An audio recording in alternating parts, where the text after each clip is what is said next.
Assalamualaikum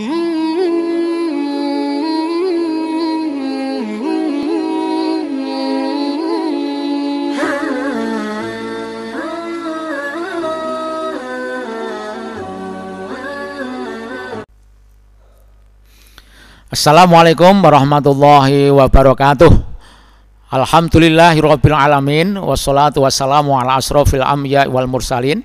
Asyhadu alla ilaha illallah wahdahu la syarikalah wa asyhadu anna Muhammadan abduhu wa rasuluh, amma ba'd. Bapak dan Ibu, saudara-saudari sekalian yang insyaallah dirahmati Allah, alhamdulillah kita sehat walafiat, kita bisa mengikuti terus kajian putusan tarjih yang terhimpun dalam himpunan putusan tarjih buku yang ketiga yang terkait dengan putusan-putusan musyawarah nasional tarjih mulai dari yang ke-26, 27, 28, 29, dan insya Allah kita akan melanjut kajian itu ya. Mudah-mudahan kita sebagai khususnya warga Muhammadiyah, pimpinan kader bisa memahami putusan-putusan tarjih sebab ini sifatnya mengikat kita semuanya ya, mengikat kita semuanya. Nah, kita sudah bahas yang pertama tentang etika politik dan bisnis. Etika politik sudah kita bahas, sudah kita kaji, insya Allah ya, kita bisa menjadi politisi yang baik atau kita bisa berpolitik ya, dalam kehidupan politik yang baik ya, yang sesuai dengan syariat atau sesuai dengan ajaran Islam, insya Allah. Kemudian dalam usaha bisnis ya, etika bisnis, kita sudah mengkaji 8 asas ya, 8 asas berbisnis ya, dalam kehidupan bisnis ya, sudah kita kaji mulai dari ta'awud ya, tauhid ya, mulai dari tauhid sampai kepada asas akhlakul karimah ya, akhlakul karimah. Nah, sekarang kita akan mengkaji ya, beberapa hal rambu-rambu atau norma nilai yang harus kita pegang ketika kita berbisnis. Jadi nilai atau norma atau bisa disebut di sini adalah tolok ukur. Nah, nilai-nilai ini harus kita ingat-ingat. Jadi ada beberapa hal. Pertama adalah dalam berbisnis tidak boleh ada gharar. Gharar itu spekulasi, ya, spekulasi. Kemudian yang kedua tidak boleh ada jahalah.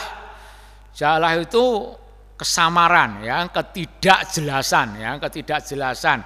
Mungkin barang yang kita beli, ya, ketidakjelasan itu tidak boleh ya, ada jahalah atau ketidakjelasan atau adanya kesamaran. Kemudian yang ketiga tidak boleh ada maisir, ada unsur perjudian.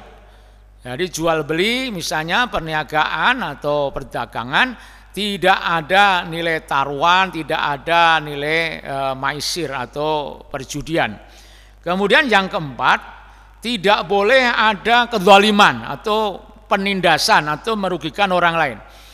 Jadi ilat kezaliman itu ini banyak, ada larangan-larangan dalam prinsip muamalah karena ada nilai atau unsur menzalimi orang. Ini jadi terlarang. Jadi jangan sampai berbisnis itu dengan cara menzalimi orang lain atau merugikan orang lain atau membuat orang lain sengsara. Kemudian yang kelima, nanti kita ambil beberapa poin yang bisa kita jelaskan. Yang kelima adalah tidak mengandung unsur riba. Jadi riba sendiri itu mengapa dilarang? Karena ada unsur kezaliman. Jadi dengan riba itu akan membuat penderita bagi yang melakukan hutang. Jadi sudah hutang mungkin sudah untuk kepentingan yang mendesak ya, untuk kepentingan yang mungkin saja itu sangat urgen karena mungkin sana sakit dan sebagainya, hutang kemudian kita bebani ada bunga. Nah, ini akan membuat orang yang pinjam atau yang hutang itu lebih menderita. Jadi ada unsur menzalimi orang. Jadi riba itu dilarang atau diharamkan atau tidak boleh. Kemudian yang keenam, tidak boleh adanya ad-dharar. Jadi unsur yang membahayakan atau merugikan. Ad-dharar. Jadi dalam hal bisnis, dalam hal dagang, dalam hal jual beli tidak ada nilai ad-dharar atau unsur yang membahayakan. Kemudian ketujuh, tidak boleh ada kecurangan atau penipuan. Jadi jual beli perdagangan yang mengandung nilai kedustaan, kebohongan, kecurangan ini dilarang keras ya. Wailul lil mutaffifin. Jadi celakalah bagi orang yang curang dalam hal takaran dan timbangan, itu kan dalam dunia bisnis ya. Kemudian yang kedelapan, tidak boleh berakibat pada ta'assuf, penyalahgunaan hak. Ta'assuf ya, ta'assuf itu penyalahgunaan hak, baik itu dalam jangka pendek maupun jangka panjang. Ini dilengkapi dasar-dasar dalil ya. Jadi ini nilai yang harus kita taati, yang harus kita pedomani ya sebagai pelaku bisnis. Jadi jangan sampai menyalahgunakan hak. Kemudian yang ke 678 ya, yang ke 9 ya, yang ke 9, tidak boleh ada monopoli dan konglomerasi. Jadi tidak boleh kita menguasai barang atau produk dalam rangka untuk menyempitkan atau menderita, membuat orang lain atau usaha lain menderita.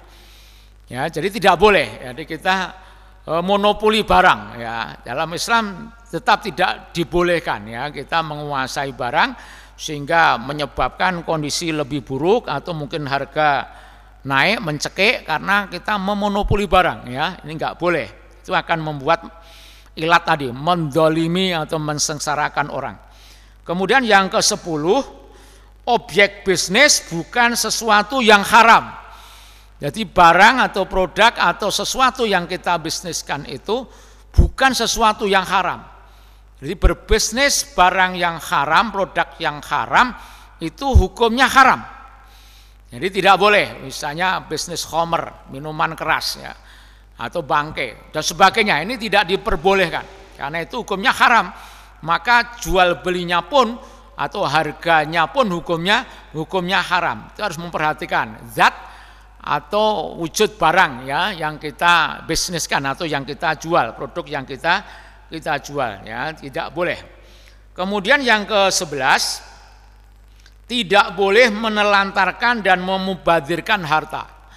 Ya, ini prinsip atau nilai yang harus dipegang oleh pelaku bisnis ya, sebagai putusan tarjih. Jadi ada 11 poin yang memang harus dipedomani, nilai-nilai norma-norma harus diperhatikan bagi kita yang akan melakukan usaha bisnis.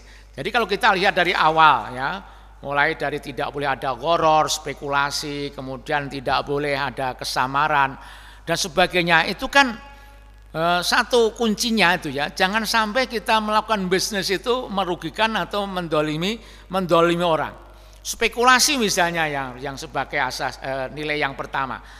Jadi spekulasi ini akan menimbulkan kecewaan. Ya kalau spekulasi memang selalu ada, cuma spekulasi yang besar, untung-untungan yang besar, ini yang kita tidak boleh. Misalnya kita melakukan jual beli barang ijon, ya barang ijon. Ini termasuk juga ketidakjelasan pada nilai yang kedua. Jadi kita menjual misalnya padi tapi masih di pohon yang belum menguning, atau orang Jawa mungkin bahkan padi yang masih meteng ya, masih meteng atau mungkin masih hijau, kita jual, kita tebaskan. Nah itu belum jelas barangnya dan itu ada spekulasi yang sangat tinggi. Yang pingko jadi pari, jadi padi benar ya berjamu, tapi kalau itu nanti nggak jadi padi ya langsung diserang massa, misalnya diserang hama misalnya, ya itu rogimu, codomu kan gitu.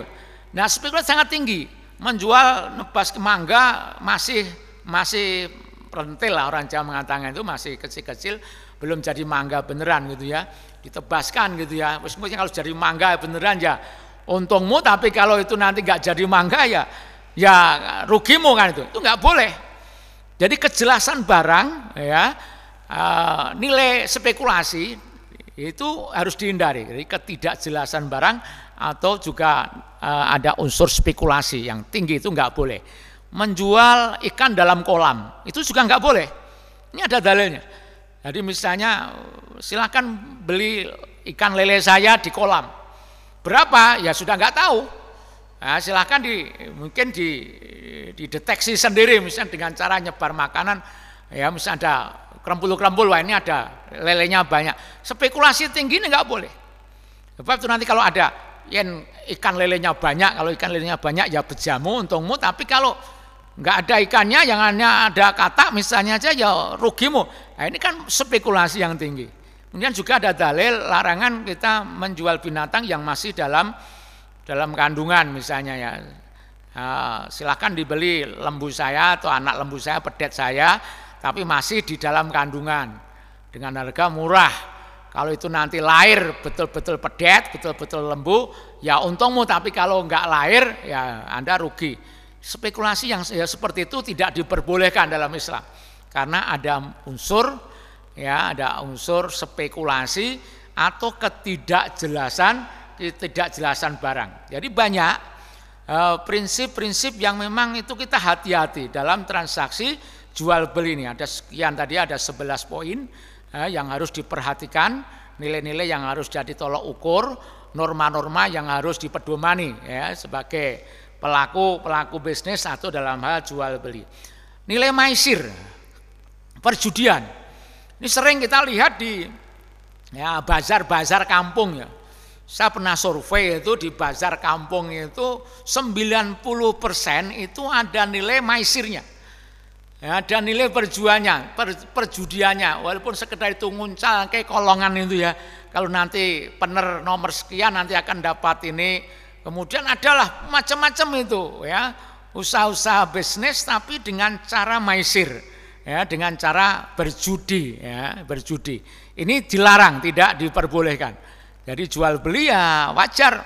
Kalau misalnya membeli permen yang harganya misalnya Rp500, ya Rp500. Jangan satu permen jualnya harganya Rp10.000 disertai nomor undian yang nanti kalau dapat nomor nanti akan dapatkan barang yang lebih berharga misalnya. Ini nggak boleh, itu ada nilai perjudiannya. Jadi sekali lagi jangan sampai kita berbisnis itu dengan cara horor, dengan cara spekulasi, dengan cara menipu, dengan cara yang tidak jelas, dengan cara kita berjudi, dengan cara kita mendolimi orang lain. Inilah poin-poin yang harus kita jadikan dasar dalam berbisnis.